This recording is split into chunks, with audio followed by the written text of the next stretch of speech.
if it's fixed. Now it's fixed. Okay. Yeah. Okay. All right. And 3, 2, and 1.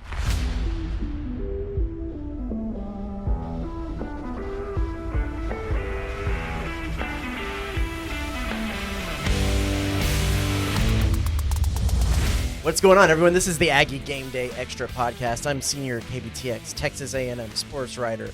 It's way too long of a title. Travis Brown. Over there, chief meteorologist Max Crawford. Could you include the 3, 2, 1 in this? I just was trying to get the energy. That was the most enthusiastic 3, 2, 1 I have heard from you. I will, or maybe that'll be the cold open, 3, and then 2, we'll break, 1. and then we'll go into this because it's been there's a lot going on. There's a lot of moving parts. You know, as there's only 2 of us today because our esteemed colleagues Aaron and Jair. Jair's off. Aaron is trying to get that 5, 6, and 10 out over there because Tyler Shaw is off being a dad or whatever, something like that. You know, I guess that takes time. You should take time away for that. So yes, I think we're a little short-staffed. We're a little flying around by the seat of our pants right now. So I needed to get the energy up because I'm dragging a little bit. So, okay, I'll start shouting. Yeah, that might help. But also it's been a little bit of a long day. It wasn't the Sometimes we hit the 5-game parlay, and sometimes we don't. Yeah. And that 5-game parlay is the weather broadcast. Yeah. That's fine. Sometimes I don't know what's more idiotic between sports betting and trying to forecast the weather. Today, I feel like the idiot for forecasting the weather because it didn't really rain a whole lot. We said it was going to, and it didn't. The good news is it still looks beautiful for the game on Saturday. It's going to be really hot, I would say through the first half, but every point before then and every point after then should be really, really nice.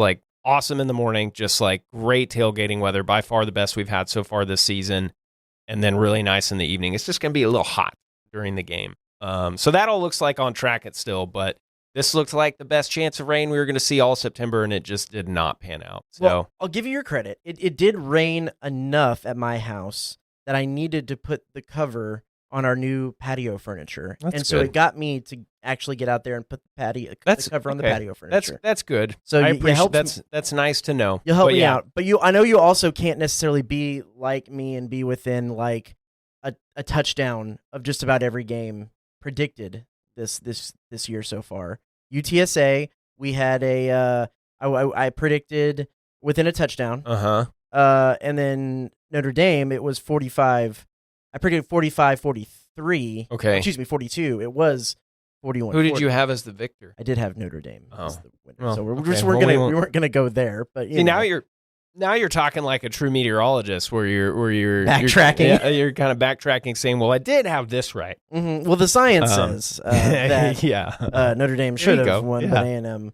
Not too far off, man. Well, let's get into the headlines this week. It was an open week, so a little bit. We've kind of gone over some of the stuff, but there was still some important stuff that happened.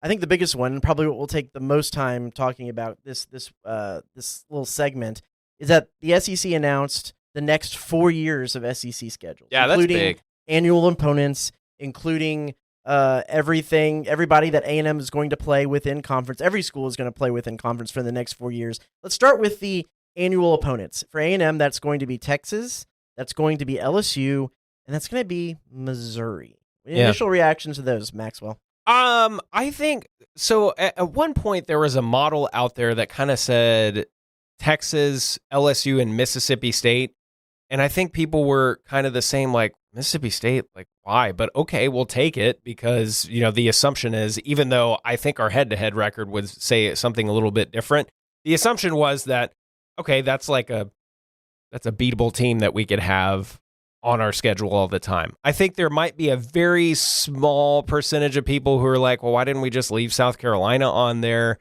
I think there's a larger percentage who maybe wanted Arkansas. There might be a couple people who are like, why don't just throw OU on there? And the next logical step, if you don't include any of those teams, I guess, is Missouri, because a Mississippi school doesn't really make all that much sense to me. And so unless you just kind of keep with the South Carolina thing or try to be regional with it, it's OU, Arkansas, or Missouri, right? And so it's fine. I mean, I think that's exactly what Elko said. He was like, I don't really know how they got there, but okay.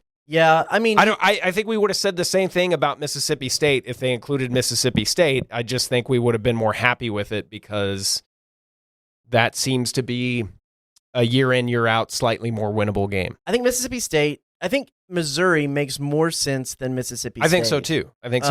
Because of the Big 12 ties. Now, the interesting part about all this, so you look at Texas. Of course, it was going to always be Texas. The reason that A&M fans should be happy they went to a 9-game schedule was the fact they would have 3 annual opponents, and that enables the Lone Star Showdown to happen because Texas already has the long-term contract with the Cotton Bowl, playing OU at the Red River rivalry, so it wasn't going to that was going to preclude no matter what the Lone Star Showdown.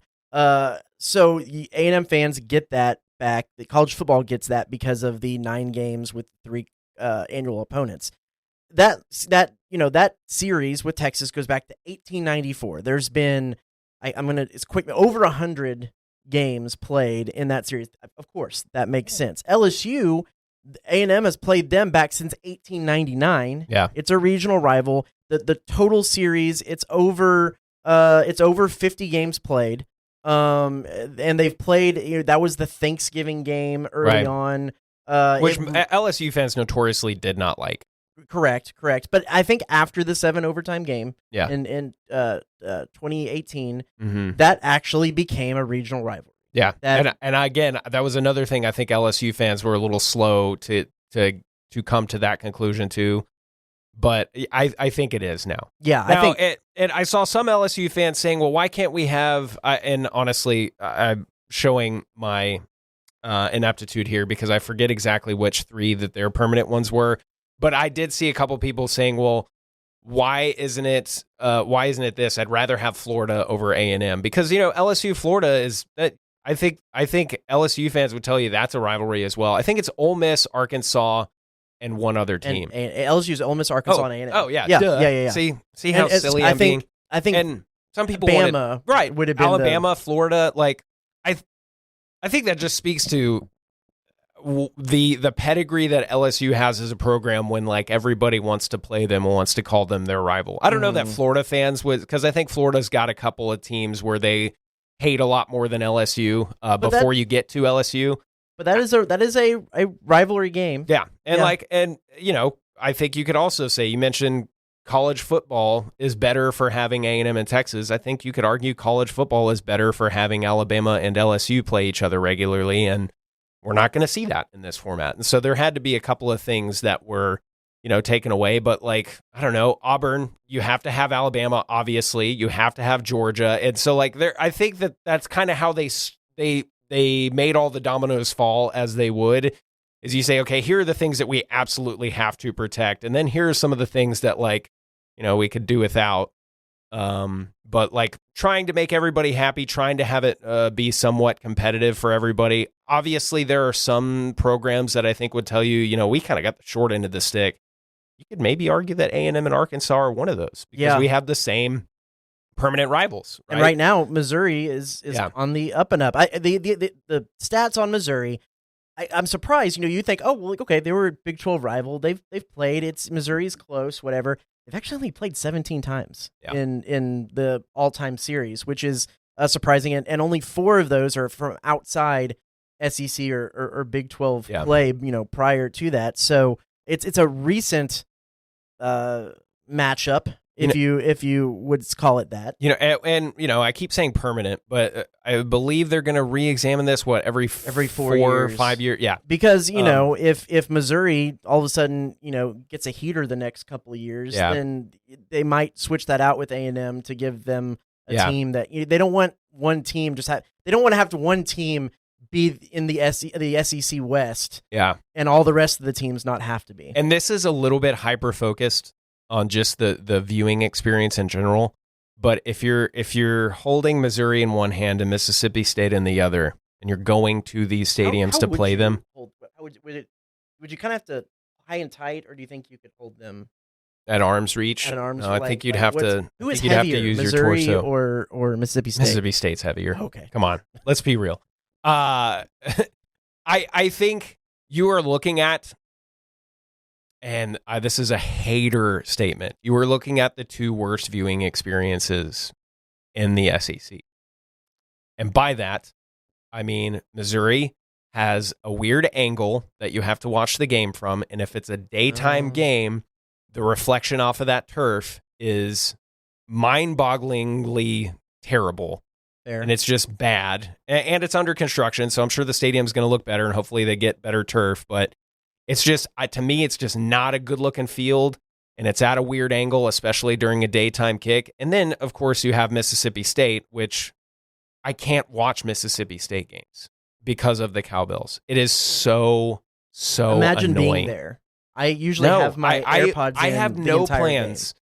And again, I know some people who either graduated from Mississippi State or even got their weather certificate from there and stuff. And I mean no disrespect to them, but I have no plans to ever travel to Starkville. I'm sure people say that about College Station, but I'm not going to watch a game in Starkville. I'm just not going to. I don't want to buy the earbuds. I don't want to be around it. And also, we don't win there a lot. I don't want any part of that. And so I, for one, am really glad that only every 4 years do I have to deal with that.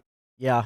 So I'm stoked about that. I think this is something that I can say that is that is a fact, but I'll have to look it up later and maybe I'll tweet about it. I think Starkville is the only SEC city that doesn't have a Target. It's wow. like that small. Isn't College Station the only SEC city that doesn't have a Waffle House? Yeah. But that's I can understand that, but like every city has a Target, right? Just about. Yeah. So I won't continue to go down the talking mess about Starkville train or anything like that. That's not a place I want to drive 11 hours to go watch a game because I know I'm going to have a headache afterwards, regardless of whether we win or lose. If we were doing this by everyone needed to get their rivals, which wasn't going to happen. Of course not. But if you're talking A&M, the third logical option, it should have been Arkansas. To me, it would have been Arkansas, and I would have been okay with Oklahoma. Although if we'd have had Oklahoma instead of Missouri, it'd have been we have to play Texas, LSU, and Oklahoma no matter what every year. Well, what happens if we get Alabama and Georgia on that slate? Mm-hmm. And then I would spiral. But yeah, the one that I would want is Arkansas. I think because even when Arkansas was bad, even when Texas A&M wasn't great, that game always lived up to the hype. Very, very rarely did it not. I mean, that 2020 game and then Johnny's Heisman year were the two times where that game just didn't fit the billing. But every other time, even though there's been a couple years where we pull away from or whatever, but every other time it's a game in the fourth quarter. Yeah, exactly. And it always confused me with ESPN because yes, there was times that Arkansas wasn't good and A&M was good or whatever. But that game always produced. It was always dramatic, and it was always at 11 a.m. And it always stressed me the hell out. So always. Except for one time where the kickoff was at 8 p.m. at Jerry World.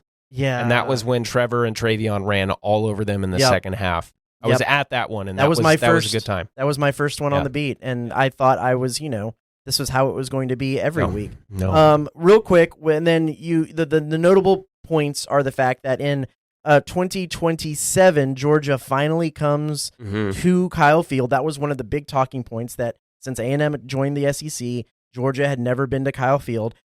To the same point, A&M had never been to, is it still Kroger Field in Kentucky? In Kentucky. Yeah. That's going to happen in 28, I think. 28.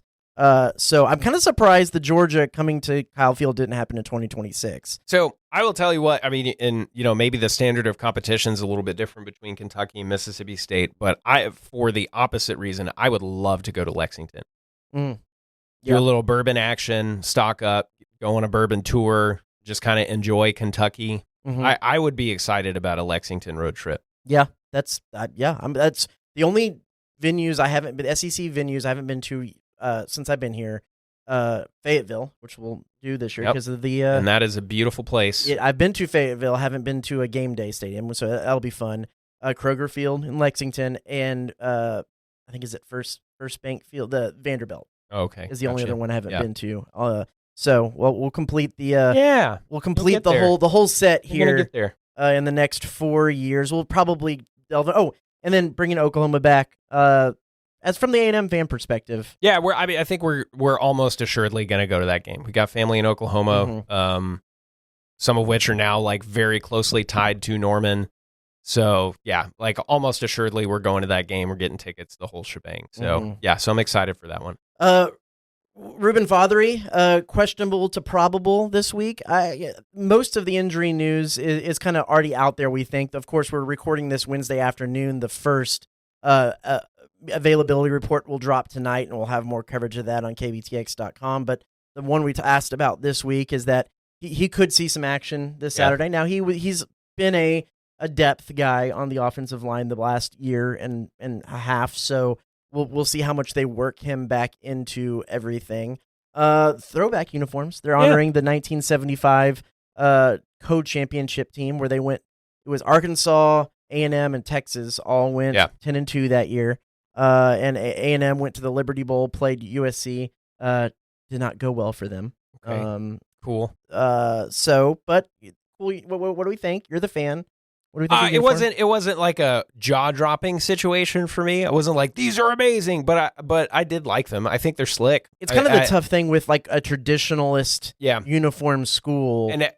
Right, yeah, exactly. They've had the same logo. It's hard pretty to change much. it when you go throwback. He's like, okay, well, because the kits that we went back to when Elko got back was more traditional anyway. And so you're like, how much more are you actually going to deviate from it? The helmet logo, I think, is going to look awesome. Do you like the little AM logo better than the current logo? No, but I like it. I like it as a thing to have in the rotation for sure. Yeah. I think it was our buddy Robert Behrens, who his Photoshop skills or maybe it was AI skills, I don't know, put Mike Elko in like the very 70s. Oh, yeah. Emery Ballard, like that would big be cool. Collar, cream-colored polo with the maroon pants. I think Elko needs to go full 1970s. I will say, I'm not talking mess about the jersey because I think I'd actually be more likely to buy that. I'm not a huge jersey guy, but if I did buy a 12th man jersey, that'd probably be the first one that I would look at. I'm not the nice shoulder stripe. Yeah, so, naturally, as we've said many times. What do they say? The trefoil. Adidas logo. I like that too. Yeah. I'm not a big. I'm not an A&M fan. Didn't go there. Just cover the team. But you kind of look and see like, okay, what would I like if I was an A&M fan? Yeah. I think I would get like the polo, and like they have the hat. I like that kind of throwback look. It's kind of nice. I'm a big 47 hat guy, and I'm sure that they'll roll out some good stuff with that. I graduated from TCU, which I don't know why this is the case, but the best TCU logo is the Flying T logo. The reason why I say I don't know why this is the case is that was the hallmark of the worst era. Of football. A lot of people would tell you that their favorite A&M one is the T-Star, which I think we deviated away from because I think it honestly looks a little too much like Tech's logo. Yeah. But that also kind of came in a not great era. Really good for basketball. That was like kind of what we had on the gym. Court. Yeah. Exactly. But like in the Fran era of football, that's what the T-Star used on any football stuff? I believe it was. But don't quote me on that. Okay. But I think for a long time now, we have like very traditionally done either the block ATM or the bevel ATM on the 50. Okay. And we have stuck to that. So, and then real quickly here, A&M Aggie soccer, I said it early, they needed to find some attack. They don't really have a whole lot of attack this year. They've fallen 3-0 in SEC play so far. It was always going to be rough with all that they lost out of the portal graduation last year, and they just need to find a more consistent attack. On the other hand, A&M volleyball ranked in the top 20. Let's go. And they open up SEC play tonight against a ranked Missouri team. I really hope that Reed shows out for that. Yeah. I really, really hope that happens. They had an up and down trip up to Dallas Fort Worth to play ranked SMU and TCU, but came back and swept 3 straight G5 schools. 3-0 sets and had unreal hit percentages in those games. Is what Jamie Morrison talked about, and so that kind of he hopes is the momentum they need riding into SEC play because some of that hitting was a little bit off. on that trip. Over 40 years ago, my parents started C&J Barbecue, and today we continue to honor Dad's legacy with the best barbecue in the Brazos Valley. With locations on Harvey Road, Southwest Parkway, and our newest location on William J. Bryan, we carry on our family tradition of serving up award-winning barbecue, sides, and desserts. We also offer delivery, catering, as well as custom menus and private chef services. Come visit us today for some of the best barbecue around. C&J Barbecue. The C is for Chip, the J is for Joe, and the barbecue is for you. Well, let's go ahead and get into the matchup for this week. It is Texas A&M 3-0 against Auburn 3-1. A&M ranked number 9 in the top 10. I want to start out with the fact that, first off, game Saturday, 2:30 p.m., Kyle Field. You can watch that on ESPN. Before we get into the nuts and bolts of Auburn, the thing that concerns me, the thing that's been stuck in the back of my head through all of this is if you go back in A&M recent history, when they get put into that prime position, when they get put into the top 10, when they get put into the top 4 of the college football playoff, when it was a 14 playoff, that next game has always been a challenge. Yeah. Has always not gone so great. You look at Mississippi State in 2016. Right. You look at South Carolina last year. There's other instances. How much Mississippi State or Ole Miss have played spoiler to that ranking a lot. How much are you, Max, concerned about the ranking factor? I'm with this particular team. I'm not. Okay. I think last year, even without the hindsight of last year, I think last year that would have worried me more. I think it was kind of a blessing last year that we started 0-1 because we had that chip on our shoulder. We have so many people coming back and so much of our returning staff now that I think the mentality is like it does not matter. It matters how you finish. So the number 9 ranking does not concern me at all. I'm concerned about the game in some ways. I still think we're going to win, but yeah, I have my concerns, but nothing to do with the top 10 ranking. And maybe that's what Elko was talking about curing some of the BAS from people. But I also happen to think that the BAS speak and we're cured of it has happened a little bit early because, yeah, there is a potential that we just go and we lay an egg this weekend. But here I am being pretty confident that we're going to win this weekend because here's the thing. I mean, this is just kind of the way the SEC schedule looks. If we can't win this game at home after a big game, there's no room for a hangover game because we had a bye week. Like, if we can't win this game, then it is going to be a rough going for the rest of the season. Because I happen to think Auburn's one of the most talented teams that we will face, but I don't know that they're one of the most sound teams that we will face. I'm glad we get them early in the year. I always say that about a Hugh Freeze team. I'd rather have him earlier in the year than later in the year. But, yeah, if we can't beat Auburn, then all of a sudden you start worrying a lot more about the other games. Mike Elko, I think your kids are a little too young for this still yet, but I know a lot of our friends who listen have to kids, Elko pressers. No, yeah, that I know a lot of our friends who have kids have talked about. There's this show on Netflix that they're obsessed with. I think it's called K-pop Demon Hunters. Oh yeah, they're not there yet. They're not there yet. Yeah, I think what this A&M team really is Mike Elko Demon Hunter because he's killed all of the demons. I track with you that A&M has had over the recent history. When you go back to that streak of they couldn't win a road game, right? They won at Florida last year. They couldn't win a ranked road game. They took care of that last week.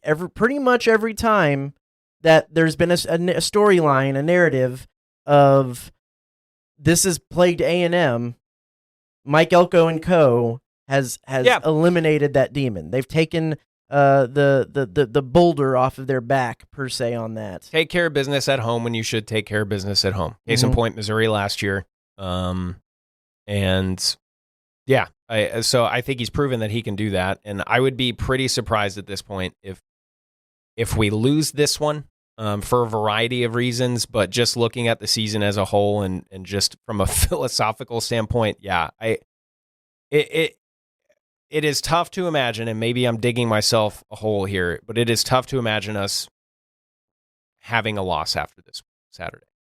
I think you nailed it. This is a really talented, great test Auburn team on paper, but they just haven't fully put it together in a manner that I think will give A&M big problems this week. And the part I want to look at first and talk about first, and we'll hear from Elko because I asked him about it this week, is you go back to that Oklahoma game, they give up 9 sacks.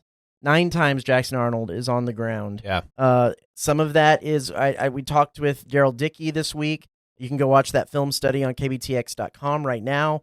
And he mentioned, it's what they said. Some of that's on the offensive line for letting guys through, not being, following their assignments. Some of that is on Jackson Arnold for holding on the ball too long. He's ranked, I believe it was 26 in the nation this season on time to throw. Yeah. Average time to throw. So he's up there and holding on to the ball. And just last week, he was 14th, I believe, in the nation in average time to throw, according to Pro Football Focus. He's not necessarily getting the ball out. Daryl Dickey even said the offensive line, while they're really talented, don't look like they're playing cohesively. So I asked Mike Elko, is this a game that really the defensive line can kind of pin their ears back on? And he wasn't so sure. Let's hear what he had to say. Oh, I don't think so at all. I think they're extremely talented up front. I think it was a little bit of an anomaly on Saturday. I think we got a ton of respect for them, and I think human psychology, I said this to the guys this morning, human psychology says absolutely without a doubt the best unit on the field Saturday will be the Auburn offensive line. I can promise you that. So he's indicated, and it's probably true, that because this was such a bad part of last week's game, this is going to be the thing that's going to be fixed. Well, I will say I don't think we're going to have 10 or 11 sacks. No. I mean, that would be awesome if we did. I think we're closer to having 10 sacks than we were a season ago against this matchup. But yeah, I don't see this as something that's going to be fixed overnight. I think if you're the offensive coordinator, if you're Hugh Freeze, whoever, you are trying to employ a few more plays that gets the ball out of Jackson's hands a lot quicker, especially to set up a drive, some quicker throws and even some handoffs and maybe a couple good RPOs and things like that. But the pre-snap penalties were something that really plagued Auburn too, and I don't see that overnight getting better. And not to really toot the 12th man's horn all that much, but I mean, they're going to be going into another hostile environment, and dare I say it's going to be louder than it was at OU's stadium. So I think you would have to expect them to be better, because in a lot of ways they couldn't be much worse. Like Auburn, to me, and man, there's been so much dissected from this game between the cheating and just like who's actually a good team here, and could you tell when Mateer was injured, and was Auburn really, were they really a couple of big plays away from winning it and stuff like that? And to me, it was almost like Auburn had to employ those big plays in order to stay in the game. I think OU, especially on the defensive side, other than a couple of those big plays that you just saw there with Coleman, I think OU kind of dominated this game. And I think we're a better team than OU is right now, especially, knock on wood, with the healthy quarterback. So, yeah, that's just where I sit. I think we will still give up a couple of big chunk plays just because of the talent that Auburn has. But yeah, I don't see that O-line issue just being fixed overnight. I do think they will be better against our defensive front than they were against OU's. I will definitely give the edge to OU as far as their defense is concerned, because that's never been the problem at OU, right? I can't claim this as my own opinion, because it's what Daryl Dickey said when I talked to him yesterday, and I absolutely agree with it whatsoever. So I'll give him the credit on this. But what's one of the best ways to help a offensive line and a quarterback that's struggling with pass pro? Run the ball. Establish the run. Run the ball, establish the run, get a couple of sneaky screens in there. Right. Short passes that are in essence if you do running. Yeah, if you do have success with the run, then you set up the play action. Like you're almost getting back to the basics, right? Like you're trying to kind of reset yourself. Not that last weekend was a throw away the film game and just go out there and be a completely different team, but there probably will be a little bit of an element of we're going to try to reinvent ourselves as an offense because clearly what we were doing was not working. But there were a couple of takeaways that you could, Yeah, Jeremiah Cobb, Auburn's running back, is ranked second in the SEC in total yards. He has 375 and 17th nationally. He's 22nd nationally in yards per game, and again, second in the SEC at 93. They're going to probably lean on him, just like you were saying, in this. And then on the reverse of that, if you look at what A&M has been able to do offensively, it's on the perimeter. They've done everything with Mario Craver, with Casey Concepcion, with the pass game, with the screen game. The speed on the perimeter has won them ball games so far this season. You have to think that defenses are going to be at a point now where they're saying, we've got to do whatever we can to take that away. Right. And that opens up potentially the middle of the field in the box for Le'Veon Moss, Ruben Owens, some of these running backs to kind of finally get into the groove of things that I think everybody was expecting them to be at. And isn't that wild? Because that's how teams started playing us last year, was the opposite. It was, okay, we're going to start stacking the box and force you to throw. And when that happened, that's when our offense would stall. And now we need to know and see, which I think the answer is going to be yes. Can we do the inverse of that when they are trying to devote more attention to our star receivers? Can we then get back to what we knew we could do all along, and that's run the dang ball, right? And I still think you're going to see some lights out plays from either Craver, Concepcion, Bussy, or maybe a combination of all of them. Because I believe I was looking at a stat that was about explosive plays given up by Auburn, and it is kind of a little bit off the charts bad. And so I think we're still going to get a big play or two from those receivers despite the extra attention on them. And again, maybe that really is just the BAS being cured, but I'm excited to see what this offense does, especially if they do decide, hey, you know what, we're going to devote more in the defensive backfield to try to cover these receivers and force them to run. Okay, then do we start getting 7 and 15 and 17 and 25-yard runs from Le'Veon Moss and Ruben Owens and et cetera? And I hope so. Yeah, I think we will, but I don't know for sure yet because we haven't had to do both yet. Really. And that's exactly what I was going to get to, is the fact that I think rushing explosive plays are going to be what dictates the winner of this game. Who can on either side? That's going to be the team that ultimately pulls it out. Can definitely agree with that. I think even if it does end up being a little bit of a dogfight, I give us the edge in the red zone on both offense and defense, especially offense. I mean, you look at how we did in the red zone against Notre Dame.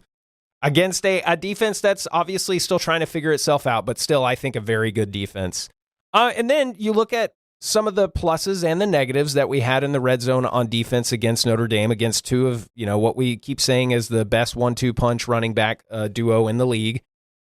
We gave up a couple of touchdowns that we probably shouldn't have, but we also stopped them a couple of crucial times too. And so I think our defense is in for a heck of a test, and I happen to think that for the most part they'll pass. I still think we're going to have a couple of frustrating chunk plays that we give up. I think there's going to be a 3rd and 13 that we have Jackson Arnold tackled, and then he just kind of slips his way out of it and does just enough to get a first down, and that was where we should have stalled the drive, and that ends up being a field goal. You know what I mean? Like, I think that's still going to happen, but I still give us the edge on that, especially when you're working in a little more compressed space. And if things go to plan and A&M can establish the run early, then in the second half, that play-action pass game might be bigger than it has been really at any point this season. And what are we looking for? We're looking for that hookup on the left or the right sideline with Nyblack, with Craver, with KC, with Bussy, with whoever it happens to be. He is going to connect on that at some point. You heard it here first. Yeah. Marcel Reed, the deep ball, it's going to be here this weekend. It would be awesome if that Nyblack play that has been there so many times, if that finally happens, like a nice 65-yard tutter from him, that would be great. I hope it happens. I'm not predicting it per se because I haven't done great on predictions lately. So what are you thinking on this game? I think it. I believe it opened as like a 6.5 point spread. I feel like that's pretty good. I think we win by 2 possessions, but only just. I give it like a 9 to 10 point win. Auburn's a good a good team, a very talented team.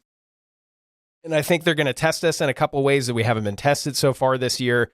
But I think ultimately, when we're sitting there with about 5 minutes left in the fourth quarter, I don't think that we're going to be all that nervous about it.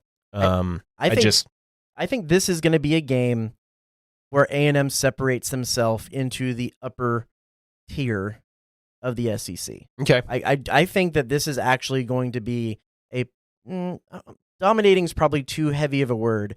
I think they will cover the spread. Yeah. Easily. I'm going to go. Let's go 38-24. Okay. I was going to go like a 31-21, something like that. 38-24. Okay. I think that, and maybe even the last field goal or something like that is in garbage time. Yeah. At the end of the game for Auburn to make that happen. Okay. I think one of the other key things to look for in this is that if these are a game where both teams are going to really want to try to establish the run, what is the Scooby Williams situation going to be? He's been listed as kind of day to day with the injury he suffered at Notre Dame. And then if he's not able to go, Damian Sanford had a really good game in the second half of the Notre Dame game.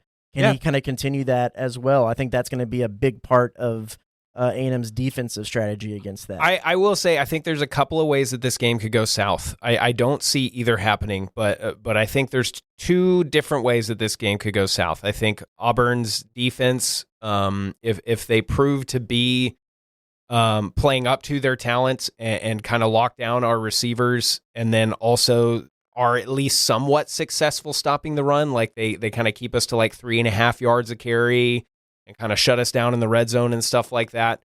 I could see that not boding well for our offense and just putting points on the board.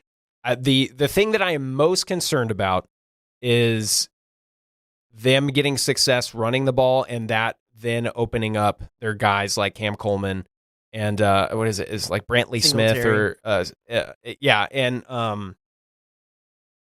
I don't think it's going to be the same situation as what we saw with OU, but if you limit those big plays from that super talented receiving core, then I don't think we're going to have any huge problems. But I do think it's possible. The reason I don't think either of those happen is honestly, I give us the home field advantage. I do not like playing on the plains.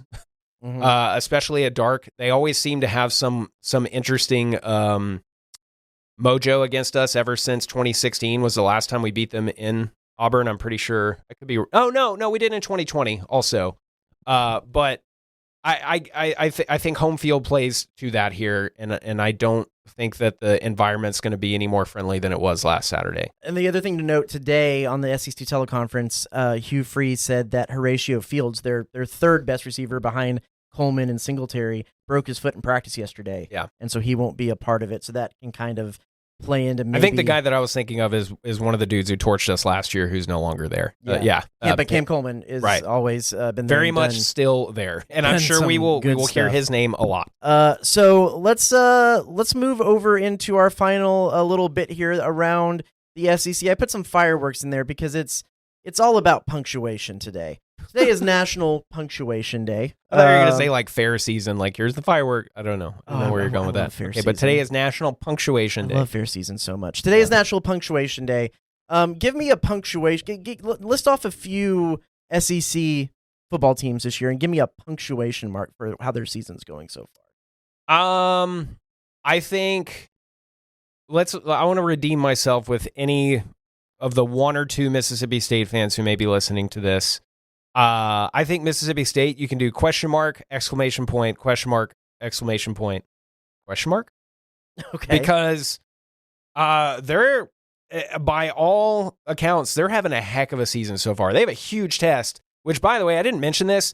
The slate of games this weekend is insane. Mm-hmm. There are so many good games on this weekend that, like, at all ends of the day, you're going to have something fun to watch. And I think kind of buried in this is Mississippi State hosting Tennessee at night in Starkville.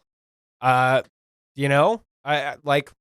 not? They could absolutely win that game. I don't think they will, but they absolutely could. So, I mean, those are the punctuations that I would put on Mississippi State right now. Give me I mean, you already kind of used it, but give me the exclamation point. The one team that deserves the exclamation point is Vanderbilt. Oh, okay. Yeah. Vanderbilt deserves the exclamation point. Okay. Went out there and beat South Carolina. I think OU and A&M could be up there too. Yeah. I think 3 question marks belongs to Texas. Yes. Give me like a tilde or like an umlaut for Florida, because I think there's some things that are just lost in translation going on down there. Or just a frowny face for them. I know that's that's an emote, but that's I think there was so much supposed to be going in the right direction. DJ Lagway was supposed to be good. Something is just kind of lost in translation down there. I got another one. Is it an ellipse? That's the 3 dots? Yes. Put that on LSU. Because I think that's You're still waiting. I am very much still. I think the verdict is very much still out on LSU. Obviously, they're talented. I still don't think we're going to win in Baton Rouge, but I don't think, especially their defense, is as good as not everybody, as a lot of people think they are, and I think they're going to get exposed this weekend. I don't even know if that means that they're going to lose, because I think Nussmeier's still a heck of a quarterback. But I think that Ole Miss LSU game is going to be something like a 48-40, and everyone's going to be like, I thought LSU had a defense. Mm-hmm. So that's why I'm going ... with LSU. I'll throw one in there. It's not a punctuation mark, but it's made by punctuation. You know, like the little meme thing. You send this to me a lot of like shrug. You send me that too. But like the brick wall and the little bunny like peeking around it. Yeah, that's Missouri. Okay, because they're sneaky. Yeah, I think they're sneaky good. That will be a tough game to win. I think they are sneaky good, and so they're just kind of sitting there waiting, peeking around the corner, going, "Hey, remember us?" Yeah, we're pretty There's good so over many here. daggum SEC teams, but yeah, I think the exclamation points. Sure, you can absolutely say belongs to Vanderbilt, but I think OU and A&M are right in there as well, especially if we improve upon that this weekend. And OU, but you might want to throw a question mark on OU because John Mateer. Yeah, man, what on hurt earth? Hand. We'll have to see how that all goes. Well, I think that's all the time that we have today for the Aggie Game Day Extra podcast. Be sure to check KBTX.com for all of our coverage leading up to the game. Aggie Game Day this weekend, live from Aggie Park. I'll be out there. We'll have, I believe, Jake Hubenek and the coach Alan Waddell out there to help break stuff down before that game. Be sure to check this guy for that forecast this weekend on the 5, 6, and the 10 on KBTX. And we'll be back to break down what happened on that game and what's next for A&M next week, same time, same place. So for Max Crawford, I'm Travis Brown. This is the Aggie Game Day Extra podcast, and we'll see you next week.